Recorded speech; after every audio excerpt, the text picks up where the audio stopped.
quiso seguir a Jesús en todo. Por eso cuando Jesús estaba caminando sobre el agua, ¿qué dijo Pedro?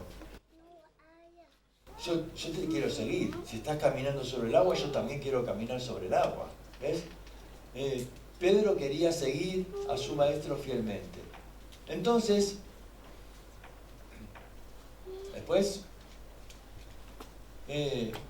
la familia, cuando se iba, decía, él va a llevar el yugo de su maestro. Así se llamaba, el yugo. Era la carga que el maestro iba a poner, el yugo. ¿Se acuerdan? Jesús dijo, mi yugo es fácil y ligera mi carga, comparada con las otras enseñanzas, ¿no? Había dos grandes escuelas de rabinos en aquel tiempo que exigían cosas increíbles, que no hay tiempo esta noche de hablar. Ahora, el objetivo no era saber lo que sabía su maestro, el objetivo era ser como el maestro, era ser como el maestro. Por eso dice así, el discípulo no es superior a su maestro, mas todo el que fuere perfeccionado, ¿qué? Será como su maestro. Este versículo significa, todo el que fuere perfeccionado, todo el que completa el entrenamiento, va a ser como su maestro. Toda aquella persona que logre cumplir todo lo que el maestro le enseña, va a terminar siendo como el maestro. Este es el objetivo en el discipulado, tratar de agarrar a alguien y entrenarlo y enseñarle para reproducir en alguien. Ahora, para esto hace falta autoridad. Y la autoridad se gana con la escritura. La autoridad se gana con la escritura. Si quieres tener autoridad, necesitas conocer a fondo este libro. No puede haber una autoridad sin una base bíblica. Un médico que logra tener autoridad es porque sabe más medicina que todo el resto de su equipo. Pero nosotros, nuestro instrumento es la palabra de Dios. La autoridad se gana conociendo a fondo este libro. Y no solo conocerlo, vivirlo, aplicarlo. Tu vida tiene que respaldar. Por eso dice Jesús enseña como quien tiene autoridad, no como los escribas. Los escribas conocían la escritura, pero no vivían la escritura. En el libro de Números se dice que los judíos debían poner flecos ahí en sus vestidos y uno de los flecos debía ser azules porque esto marca su tarea sacerdotal. Al principio Dios quiso que todo el pueblo fuera sacerdote, es decir, representante de Dios en la tierra. Pero fíjate lo que va a decir Jesús que hacían con esos flecos. Fíjate, ¿ver? Bueno, si me corres de ahí para atrás que se me fue doble, ahí está. Dice, habla a los hijos de Israel y diles que hagan flecos en los bordes de sus vestidos por sus generaciones y que pongan en el fleco de cada borde un cordón azul, ¿no? Esa era la instrucción. Ahora fíjate lo que ellos estaban haciendo. Dice, antes hacen todas sus obras para ser vistos por los hombres, pues ensanchan sus filacterias y ¿qué hacen? Extienden los flecos de sus mantos. Extienden, los alargan. A ver, ¿cuál es el concepto? Los flecos tenían nudos que iban marcando el cumplimiento de las etapas que te hablé al principio. Entonces, había un fleco, había un nudo. Si cumplía la segunda etapa, se extendía el fleco y había otro nudo. Si cumplía la tercera, se extendía el fleco y había otro nudo. Nunca nadie llegó a tener 10 nudos. Los judíos decían que solo el Mesías sería capaz de cumplir hasta el 10º. Y entonces los flecos serían tan largos que llegarían hasta el suelo. La mujer que tocó el borde del manto de Jesús, en realidad no tocó el borde del manto, lo que tocó, dice, fueron los flecos. Porque los judíos decían que si veías a alguien, a un rabino, con los flecos que llegaban hasta el suelo, que tenían esos 10 nudos, esto significaba que ese era el Mesías. Y la promesa era que si tocabas eso, podías sanarte. La mujer tenía fe en esa promesa. Una promesa tomada de Malaquías, que ahora no hay tiempo todo de examinar, pero el concepto era lo que ellos creían, ¿no? Ellos tenían este concepto. Entonces, ¿qué hacían estos Mira, esto demuestra que chantas hubo siempre, en todo lugar. ¿Qué hacían? Se alargaban, dice el borde de los flecos. Se alargaban. A ver, no habían ganado esa autoridad. No la habían ganado la autoridad. No habían cumplido, pero para aparentar se extendían el borde de los flecos. ¿Ves? Hay muchos que quieren pretender una autoridad que no se la han ganado. Que quieren aparentar. Que quieren, viste, figurar como que quieren una autoridad, pero que no es real. Jesús dice, eso no sirve. La autoridad genuina se gana. Te va a costar estudio, te va a costar trabajo, tenés que comerte la Escritura, devorarte la Escritura, porque esta va a ser tu herramienta de trabajo. La gente va a venir a buscar de tu boca la palabra de Dios. Fíjense. Dice, porque los labios del sacerdote han de guardar la sabiduría, y de su boca el pueblo buscará la ley. Porque mensajero es de Jehová de los ejércitos. Para la gente, el líder es el sacerdote, es el mensajero de Dios. Y cuando ellos vienen con una pregunta, con un problema en su vida, ellos no quieren saber tu opinión, lo que quieren saber es qué dice la palabra de Dios. Y ellos, dice, vienen a buscar, dice, de tu boca la ley. La ley es la palabra de Dios. ¿Qué dice Dios sobre esto? No qué opinás vos sobre esto, ¿qué dice Dios sobre esto? Y el pueblo viene a buscar el consejo. Y dar el consejo es algo muy, muy importante. Tenés que entender que ese consejo puede marcar la vida de esa persona, puede llevarle a tomar una decisión importantísima en su vida. El consejo tiene que venir de Dios. Y para eso yo tengo que conocer la palabra. Tengo que saber buscar aquí el consejo que esa persona necesita. La persona viene a buscar de vos esa dirección para su vida en tiempos a veces de crisis en su vida. En tiempos donde la están luchando con algo que le está afectando. Y vos tenés que usar la palabra. Esta es la herramienta que Dios nos dio. Tenés que usar la palabra para llegar a su vida. Dice, el pueblo de la boca del sacerdote va a buscar la palabra de Dios, porque considera, esa persona cree que vos sos el mensajero que va a traer la palabra de Dios a su vida. Ahora, para que la gente venga a buscar esto, te tenés que ganar autoridad. Ellos tienen que ver que no sos un chanta, que se alarga el borde de los flecos. Ellos tienen que ver que realmente sos alguien que vive la palabra. Ellos tienen que ver que estudiás la palabra y que vivís la palabra. Y esto es lo que te hace ganar autoridad. Y esa autoridad es la que hace que la gente venga a buscar el consejo, venga a preguntarte. ¿Por qué? Porque confían en tu testimonio, confían en tu enseñanza, confían en la palabra de Dios, que ven que está viva en tu vida. Dice, toda la Escritura es inspirada por Dios y es útil. ¿Útil para qué? Para enseñar, para marcar el camino, para redarguir. Esto significa para mostrarle dónde ha caído, dónde se apartó del camino, para corregir, para volverla a traer al camino y para instruir, para marcarle pautas para que no vuelva a caer. Toda la Escritura, dice, es útil para lograr estas 4 cosas en la vida, a fin de que el hombre de Dios sea perfecto, enteramente preparado para toda buena obra. Ahora, como dijimos al principio, toda autoridad tiene un peligro.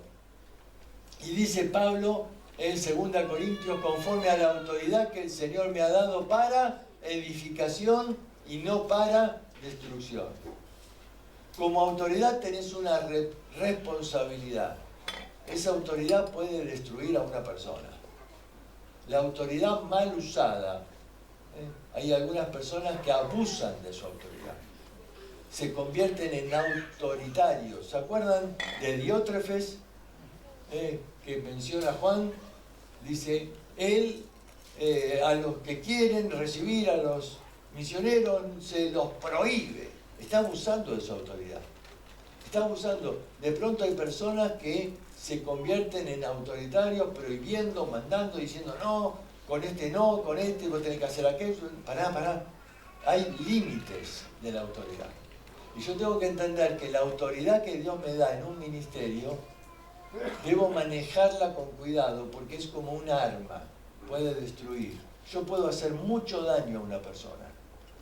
Yo he visto a veces líderes que le gritan a alguien, no, pará.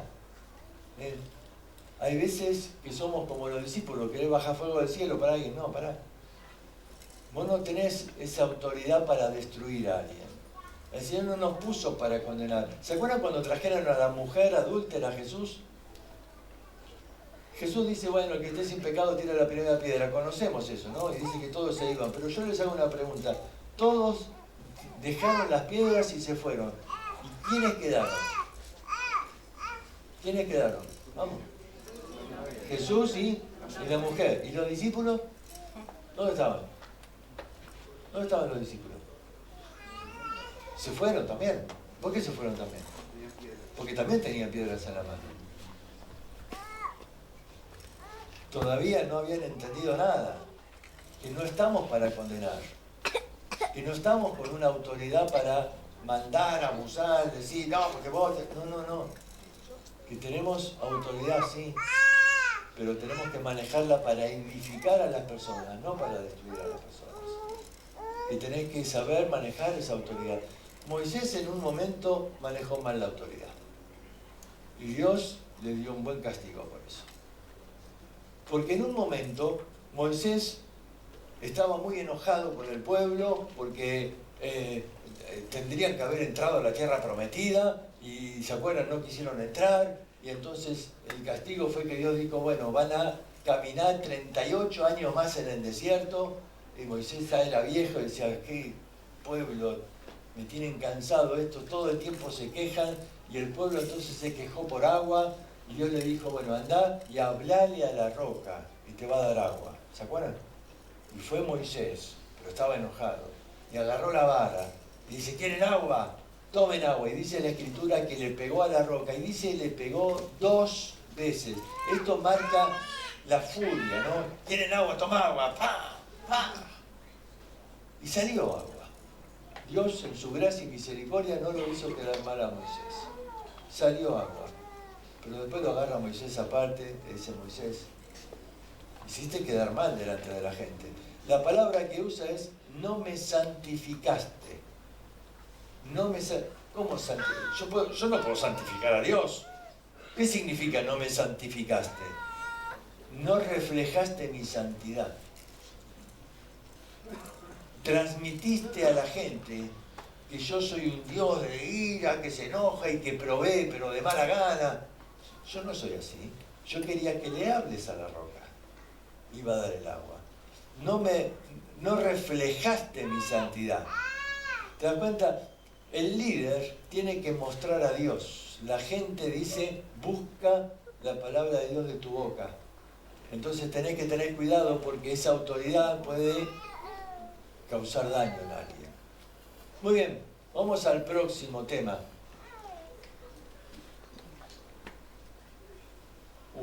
Se me fue casi todo con el primero.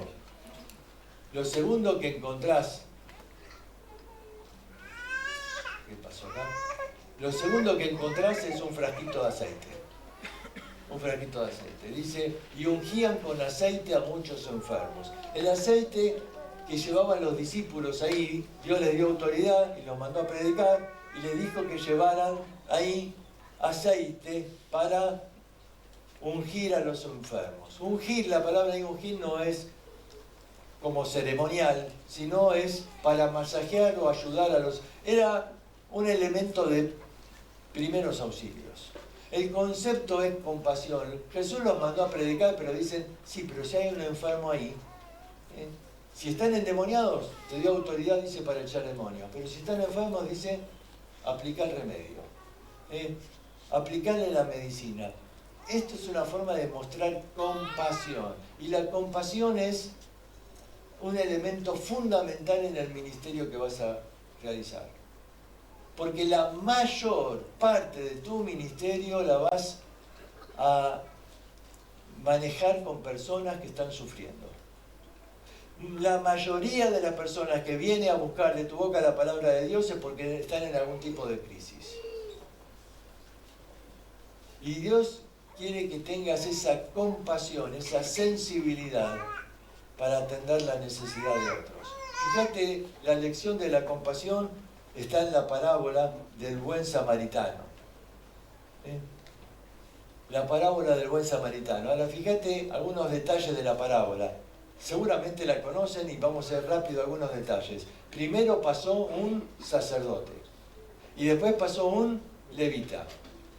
¿Sí? Un sacerdote y un levita eran líderes del pueblo en ese momento.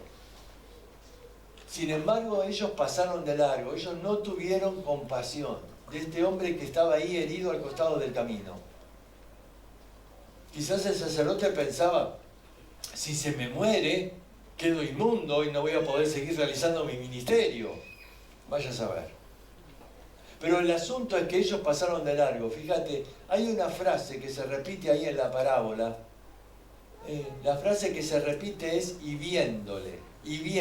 Los tres, el sacerdote, el levita y después el samaritano, dice y viéndole. Ahora, los primeros dos, dice viéndole, pasaron de largo. O mejor dicho, pasaron por otro lado. O podríamos decir, miraron para otro lado. Es decir, iban ahí en el camino de Jerusalén a Jericó. Es un camino que baja más de 800 metros en un par de kilómetros. Es decir, que es un camino de todo pendiente hacia abajo, lleno de curva y contracurva, así. Por eso era un camino, lo llamaban el camino del sangriento o el camino rojo, porque era un camino donde era muy común que haya ladrones ahí escondidos para agarrar a los viajeros y robarles. Así que ellos sabían y estaban yendo por ese camino y dice, lo vieron, no hay excusa, lo vieron, pero ¿qué hicieron? Miraron para otro lado. Como cuando sube una mujer embarazada al colectivo, vos estás cansado, ¿qué haces? Miras para otro lado, o te haces el dormido, ¿no? Para no darle el asiento. ¿Ves? Esto es lo que hicieron, miraron para otro lado. Pero, de acuerdo a la ley, ellos deberían haber atendido al que estaba herido. Ellos debían haber mostrado compasión, pero prefirieron mirar para otro lado.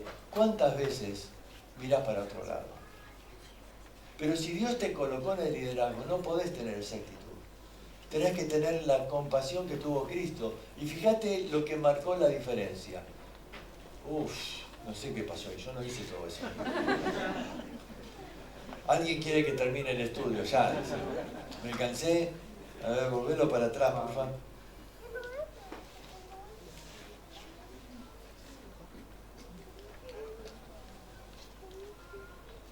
Bueno, ahí tenés, es muy largo de explicar ahora y no tengo el tiempo. Esto está escrito en una forma que se llama quiasmo. El quiasmo es apasionante, es un estilo de escritura judío, un recurso literario judío. Ellos tenían algunos como el paralelismo. Uno de los recursos más fascinantes se llama quiasmo. El quiasmo es así porque tiene forma de X y el concepto es que el primer verso y el último tienen la misma composición y se van acercando y la verdad central se halla justo en el centro. Vos tenés, claro, cuando vos tenés una X, tenés un punto ahí que es la intersección de la X, ¿sí? Ese es el punto donde está la verdad central. Lo que el autor quiere resaltar se encuentra justo en el medio. Y la frase que se encuentra justo en el medio ahí es la frase tuvo compasión de él. Eso marcó la diferencia. El buen samaritano tuvo compasión, lo vio ahí y no lo dejó solo. Y la compasión te mueve, la compasión te lleva a hacer algo, y la compasión siempre te lleva a pagar un precio, ¿no? Porque fíjate que, manejalo de ahí por favor, porque esto no reacciona. La compasión cambia todo, la compasión, no, para adelante. La compasión siempre implica un precio, ¿eh? Dale ahí uno más.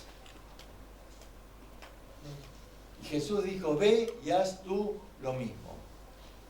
Le dijo, ve y haz tú lo mismo. ¿Ves? La compasión es necesaria para realizar el ministerio. No podemos estar en el ministerio y mirar para otro lado. Vamos a ir al próximo. Oración. Esto es lo próximo. Ahí lo próximo que está en el kit del siervo es una listita de oración. Tu ministerio va a consistir en gran parte orando. Algunos creen que esta no es parte del ministerio, esta es la parte más importante de tu ministerio. Fíjate lo que dijo Samuel. Fíjate, dice, uno más. Así que lejos sea de mí que peque yo contra Jehová, cesando de rogar por vosotros. Que peque yo contra Jehová, cesando de orar por vosotros. Samuel entregaba al pueblo la palabra de Dios. Sin embargo, él consideró que su ministerio no era solo entregar la palabra, que era su ministerio orar por ellos. Y él consideraba que era pecado dejar de orar por ellos. Y yo creo que vos tenés que tener una listita de las personas a las cuales liderás. Uno dice, yo solamente tengo un grupito de escuela dominical, tengo 10 niños, bueno, no es poco, ¿eh? Jesús tuvo 12, vos tenés 10, estás ahí, casi como Jesús. Tu ministerio es anotar cada uno de sus nombres y orar cada día por ellos. Eso, gran parte de tu ministerio es orar cada día por los que tenés que estar liderando. Eso es parte de tu ministerio, la oración.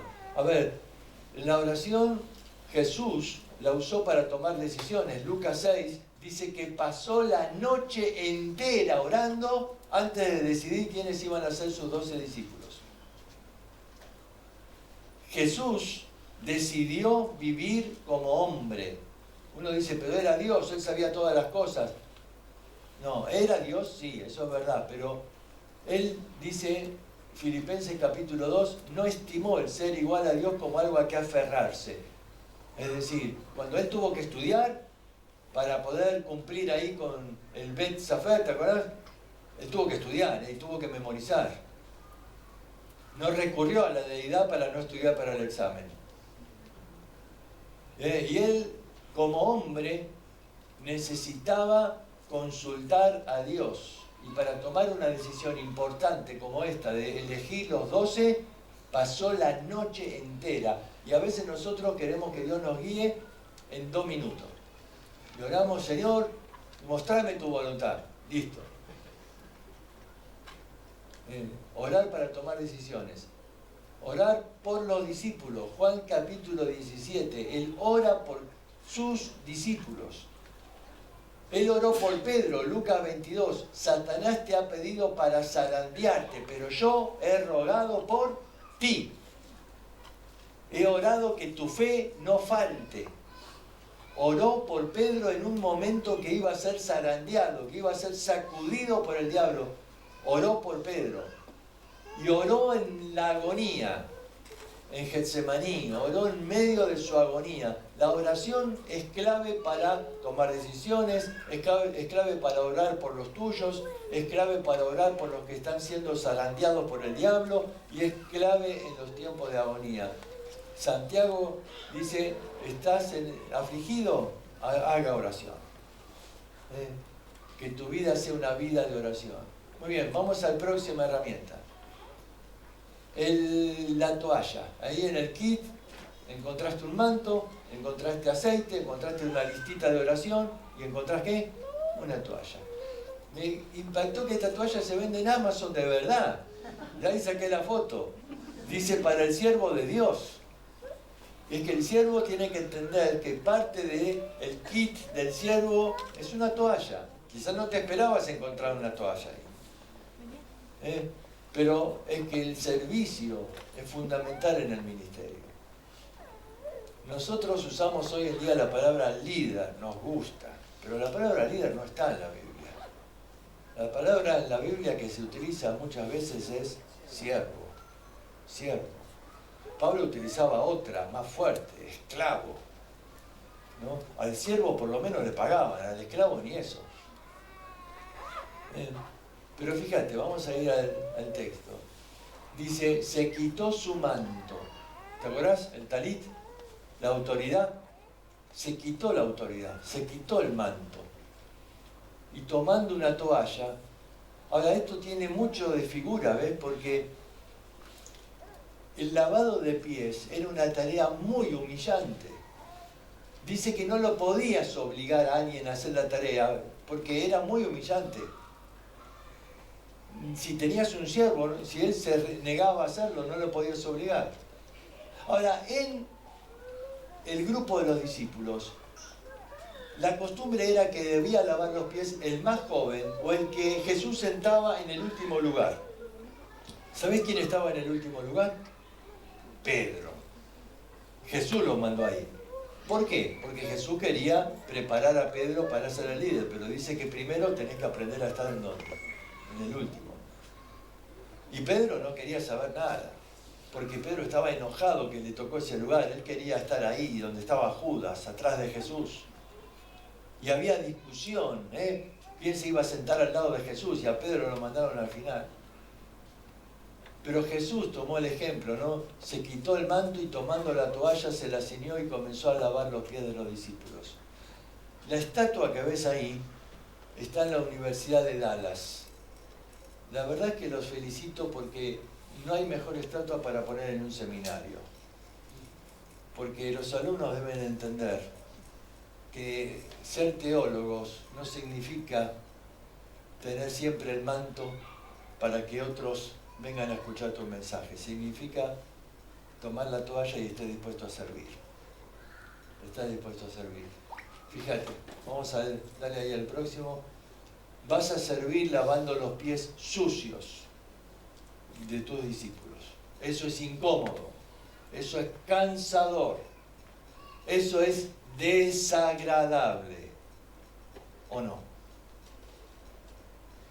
¿Sabés lo que es lavar las patas de algunos que están acá?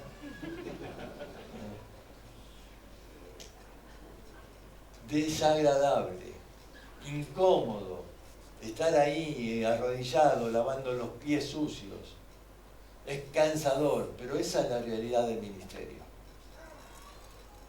Lavar los pies tiene que ver no con algo literal. No lo entendieron así los discípulos. Fíjate que Jesús dijo, cuando habló de la cena, cada vez que se reúnan, hagan esto en memoria de mí. Y los discípulos entendieron y repitieron y tomaban la cena continuamente. Pero acá dice, si sabéis esto, bienaventurados seréis si lo hicieres. Pero la iglesia primitiva no practicó el lavado de pies. Es decir, ellos entendieron que esto no era literal, como si la cena. Ellos entendieron el simbolismo de esto. Pedro le dijo, no me laves los pies, a mí no me vas a lavar los pies jamás. Jesús dijo, si no te lavo, ¿qué? No tendrás parte conmigo. Lavame todo entero entonces. Siempre el extremista, Pedro, ¿no? De un lado para el otro. Y Jesús le dice, no, el que está lavado no necesita sino lavarse los pies. Ahora, en griego son dos palabras diferentes. El que está lavado es el que se ha bañado. No necesita sino lavarse los pies. Espiritualmente, el baño es una sola vez. Cuando aceptamos a Cristo, recibimos el perdón de los pecados. El lavado de pies habla de la suciedad del andar en la vida y habla de la confesión de pecado. Eso sí, eso es repetitivo, eso es constante. Ahora, la gente se va ensuciando en el camino y nosotros tenemos que ir ahí practicando esto de lavar los pies. Lavar los pies es una tarea complicada. Tenés que agarrar a la persona ahí que se ha ensuciado y a veces, vuelvo a decirte, no es fácil lavar los pies. Es cansador. Es cansador porque ya lo hiciste la otra vez y se volvió a ensuciar y otra vez metió el pie en el barro y otra vez. Es cansador. Es desagradable tratar con el pecado de la gente. Es desagradable. Pero esa es la tarea. Esa es la realidad del ministerio. Vas a vivir lavando los pies. Así que prepárate para hacerlo. Se necesita humildad, se necesita disposición al servicio, se necesita estar dispuesto a meterte en la suciedad de otros. Y a veces vas a tener que tomar y enfrentar las personas y meterte en problemas familiares y meterte para tratar de ayudar a un niño que por ahí está siendo abusado y vos tenés que meterte ahí en un ambiente que no te querés meter. Pero esa es la tarea. Esa es la tarea, porque ese niño necesita ayuda, porque ese jovencito, porque esa persona que tiene un trauma, que vos sabés, porque lo ves, porque ves su manera de actuar, hay que buscarlo y hay que ayudarlo. El maestro debe ir más allá. A mí me impactó siempre la historia de Moody. Todos conocen a Moody, ¿no? El gran evangelista, el hombre que fue usado por Dios para ganar, no sé, millones de personas. Pero Moody era el adolescente rebelde que nadie quería en su clase. Lo echaron de todas las escuelas dominicales a donde fue. No lo querían, no lo soportaban. Una vez cayó en la clase de un maestro que dijo, algo le pasa a este muchacho. Algo le pasa, por algo es tan rebelde, por algo es tan insoportable. Algo le pasa. Y él decidió ir más allá de lo que todos los demás maestros fueron. Él decidió ir a visitarlo a donde vivía. Nadie había ido a visitarlo. Nadie lo quería, era molesto tenerlo. Pero él decidió ir a visitarlo. Y cuando fue, se dio cuenta que no vivía con los padres. Se dio cuenta que él era de otro lado, que no sé qué habrá pasado con los padres, y estaba viviendo en la casa de un tío que lo hacía trabajar en su zapatería. Todo el día metido ahí. Claro que había rebeldía, había amargura en su corazón. Él estaba enojado con la vida, con todo, porque no podía vivir con sus padres, porque tenía que trabajar cuando los demás niños estaban jugando afuera. Cuando él escuchaba las risas, él estaba ahí clavando clavos, ¿viste? Una vida llena de amargura. Y este maestro se metió ahí entonces. Y se metió para estar a su lado ahí. Se metió para ayudarlo. Y lo ganó. Lo ganó. No lo ganó en el aula. Lo ganó en la tienda de zapatería del tío. Y comenzó a discipularlo ahí. Y yo no sé si este maestro llegó a ver el fruto de su ministerio. ¿Te das cuenta? Él se encargó de lavar los pies, él estuvo dispuesto a ir más allá, él estuvo dispuesto a meterse en la vida, a buscar, no solamente a sacarte el problema de encima, sino a ver la raíz del asunto. Dice, para que se muestre paciente con los ignorantes y extraviados, puesto que él mismo está rodeado de debilidad. Así tenemos que entender cuántas veces, ¿no? Yo también le fallé al Señor. Dale ahí el otro. Dice, lo último, en este kit es un escudo. Sobre todo tomad el escudo de la fe con que podáis apagar todos los dardos del fuego del maligno. Lo último que te quiero decir es que el líder es el que más ataques va a recibir del maligno. Satanás va a buscar hacer caer al líder porque sabe que si lo logra va a hacer tropezar a todos los que vienen atrás de él. Todas las personas que influenciaste, todos tus discípulos, todos los que enseñaste en la escuela dominical, todos los que vienen atrás van a tropezar si ves que vos caes en pecado. Así que el diablo va a tratar de atacarte y cuanto más avanzás en el ministerio, más ataques vas a recibir. Y vos decías, no, yo no quiero. Si no querés los ataques, buscate otro ministerio, porque el líder siempre va a recibir ataques. Pero no te preocupes, no estás solo en eso. Y el Señor te dejó herramientas y te dice, toma el escudo de la fe. El líder necesita desarrollar su fe más que todo el resto de la gente. Y para esto el Señor te pone a prueba, porque en la prueba crece la fe. La fe crece en medio de la prueba. La fe de los amigos de Daniel creció después de que salieron del horno, ¿o no? después de haber estado en el horno con Jesús, me imagino la fe creció pero muchísimo. La fe tiene que ser probada, porque la fe crece a través de la prueba. Pero la fe del líder tiene que crecer.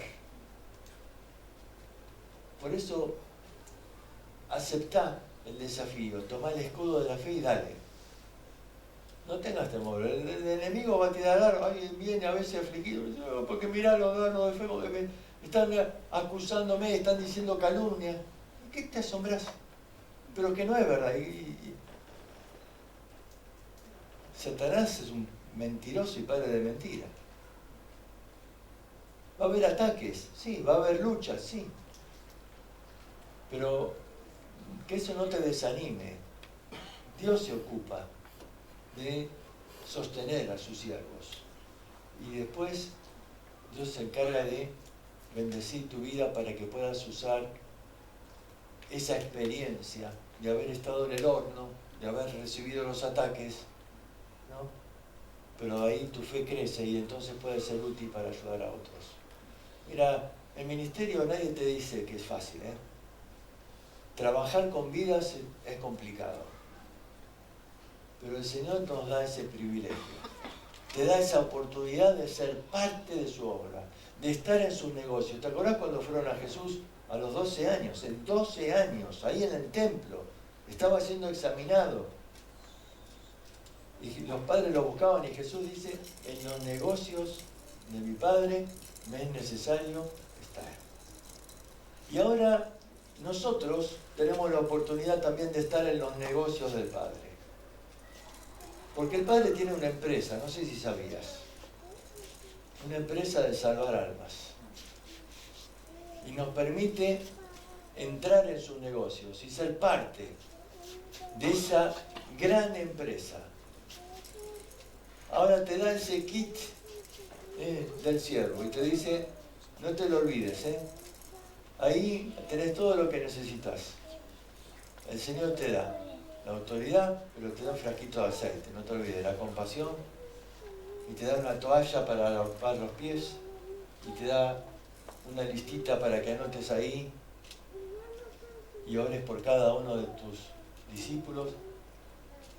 Él te da el kit, y no te olvides el escudo de la fe. Vamos a terminar orando.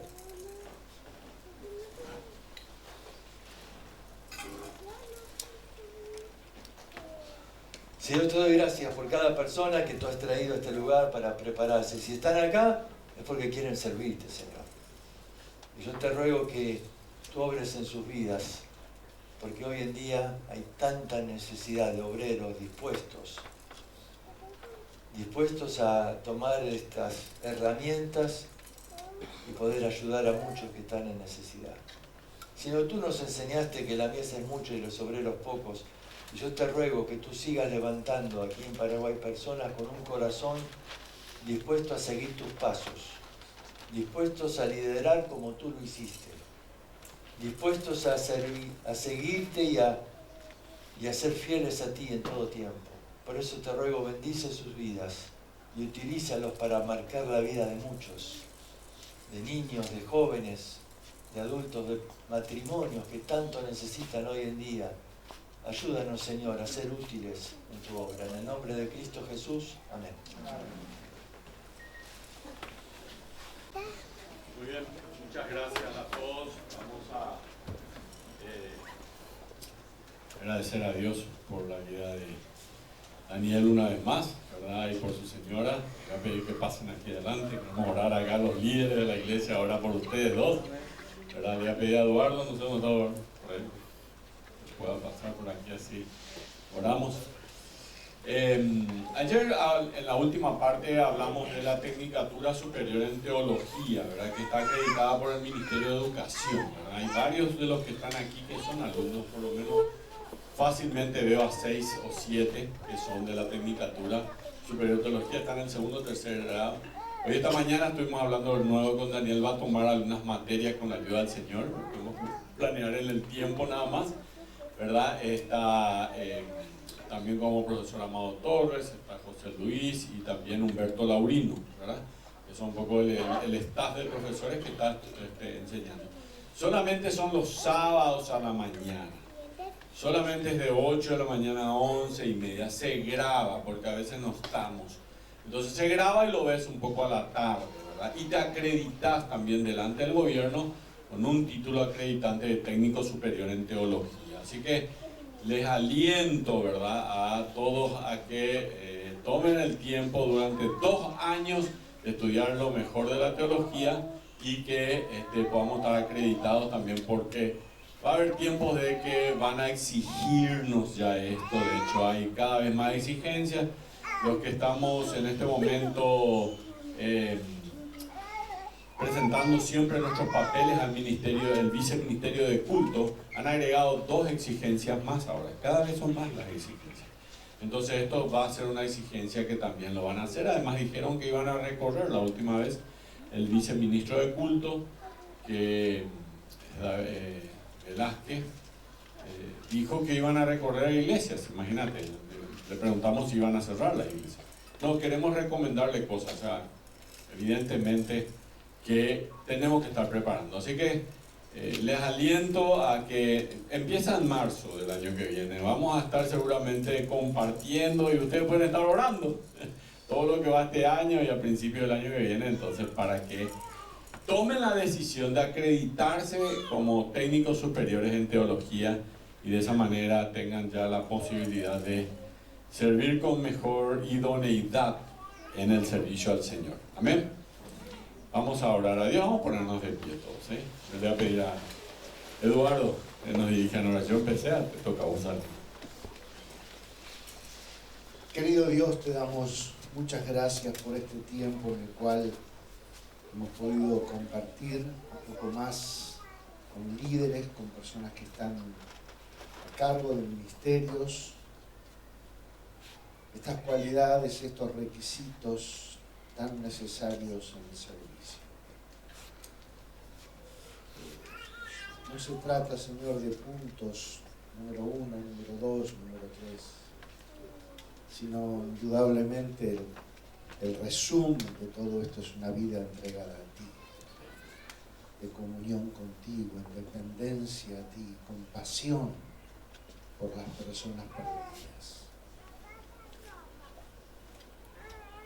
Con la tarea enorme, Señor, de levantar vidas, restaurarlas y llevarlas hacia ti, entendiendo siempre que las ovejas son tuyas y no son nuestras, que la iglesia te pertenece y que nosotros no somos los dueños, y que somos siervos en todo lo que hacemos. No somos jerarcas ni jefes que mandan. La toalla tiene que estar siempre en nuestras manos, porque estamos preparándonos y aprendiendo cada día a alabar más, a servir. Ayúdanos, Padre Celestial, a ser de los pocos, decía ayer Wilson. Pocos de los pocos. Ayúdanos cada día, Señor, a mirarte a ti. Y que cuando otros nos vean, puedan ver, como decía hoy Dani, la autoridad que nos da el temor al Señor, la santidad, la autoridad que nos da una vida entregada a ti, no la autoridad que nos hayan delegado, la autoridad que infunde una persona que es temerosa de Dios. Padre Celestial, ayúdanos a reflejarte cada día. Y ayúdanos, Señor, a desarrollar ministerios que alcancen a los perdidos, los entrenen y los formen, para que no nos sigan a nosotros, sino que sigan a ti, aún siguiéndonos a nosotros. Bendice, Señor, la vida de Daniel, la vida de Sandra. Y gracias, Padre Celestial, porque han dado hasta la última gota, cansados, contestando centenares de preguntas, haciendo la tarea que tú les encomendaste hacer, pero aún cansados han dado hasta lo último. Bendíceles. 35 años sirviéndote a ti. Te rogamos que tú les ayudes en los años que aún restan, en el tiempo que tú tengas dispuesto para ellos, para que puedan hasta el último momento dar todo para ti, Señor. Y que su ejemplo pueda ser imitado por cientos y miles en este mundo. Bendíceles, Padre. Ayúdanos a ser parte de su vida y sus ministerios, en forma de oración y también, dentro de lo posible, en forma práctica, a través de nuestras ofrendas, preparando su vida, su camino y sirviéndote. Gracias, Señor, por sus vidas. En el nombre de Jesús. Amén. Termino con un breve relato. Recién un amigo me mostró un documento en su celular y relata la vida de alguien que invirtió en la vida de un muchachito de tan solo 14 años y le llevó a los pies de Cristo e invirtió en su vida. Y ese muchachito era nada más y nada menos que Billy Graham. Imagínate, ¿no? Tener parte en la vida de un hombre que revolucionó con el Evangelio de Cristo. Ustedes pueden tener parte, nosotros podemos tener parte en la vida de estos hombres y siervos de Dios.